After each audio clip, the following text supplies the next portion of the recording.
आज की वीडियो में हम जानेंगे वूल फेल्टिंग प्रोसेस के बारे में।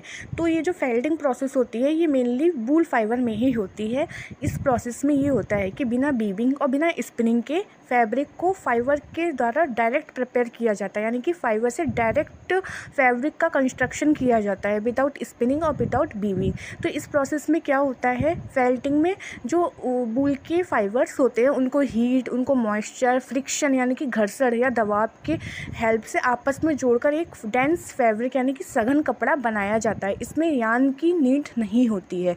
तो इस फेल्टिंग प्रोसेस में पिक्चर्स के थ्रू मैं आपको समझाऊंगी। तो जो पहला हमारा स्टेप है इस प्रोसेस का वो है लूज वूल फाइबर्स, यानी कि क्या होता है, सबसे पहले जो ऊन के रेशे होते हैं, ऊन के जो फाइबर्स होते हैं वूल के, उनको इकट्ठा किया जाता है, कलेक्ट करते हैं। फिर उसके बाद में क्या होता है, ये जो रेशे होते हैं ये अभी अलग अलग होते हैं और लूज होते हैं। लूज होने का मतलब होता है इनकी स्पिनिंग नहीं होती है, ये बिखरे हुए होते हैं, एक दूसरे से जुड़े नहीं होते हैं। और अभी ये रेशे होते हैं, मतलब कि इनको यान में कन्वर्ट नहीं किया जाता है स्पिनिंग करके। नेक्स्ट जो हमारा प्रोसेस होता है वो होता है add hot water and soap, यानी कि जो फाइबर्स होते हैं उनमें थोड़ा सा पानी और सोप डाला जाता है। इससे वूल के जो स्केल्स होते हैं वो खुलने लगते हैं। नेक्स्ट जो हमारा प्रोसेस होता है वो होता है रब और प्रेस द फाइबर्स, यानी कि वूल को हाथों से रब और प्रेस किया जाता है। रब मीन्स रगड़ा जाता है, दबाया जाता है, उस पर दबाव डाला जाता है बहुत ज़्यादा। रबिंग से जो फाइबर्स होते हैं वो एक दूसरे के करीब आने लगते हैं।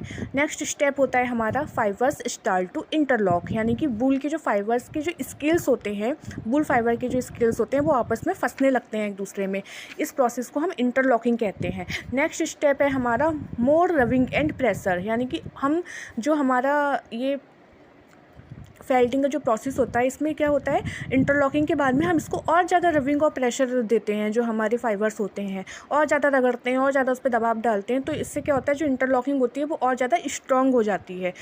देन जो हमारा स्टेप है वो है फाइबर्स इंटरलॉक फर्मली, यानी कि अब फाइबर्स स्ट्रांगली एक दूसरे से जुड़ जाते हैं, उन्हें अलग अलग करना मुश्किल होता है। और लास्ट में हमारा फेल्ट फैब्रिक इज फॉर्म्ड, यानी कि हमारा जो फैब्रिक है वो बन करके तैयार हो जाता है, मतलब कि एक डेंस, थिक और नॉन वूवन फैब्रिक बनता है। नॉन वूवन का मतलब जो बिना बुना हुआ होता है, फाइबर से डायरेक्ट फैब्रिक में कन्वर्ट होता है, एक सघन कपड़ा जिसको हम फेल्ट कहते हैं। तो ये जो प्रोसेस थी जिसमें हम फाइबर से डायरेक्ट फैब्रिक का कंस्ट्रक्शन करते हैं हीट के द्वारा और मॉइस्चर के द्वारा, प्रेशर के द्वारा, इस प्रोसेस को हम फेल्टिंग कहते हैं, जो मेनली वूल फाइबर में होता है। इस वीडियो में आज मैंने आपको यही समझाया है। Thank you. ये एक्सप्लेनेशन दिया हुआ है हर हेडिंग का, हर स्टेप का, कि मैंने किस स्टेप में आपके सामने क्या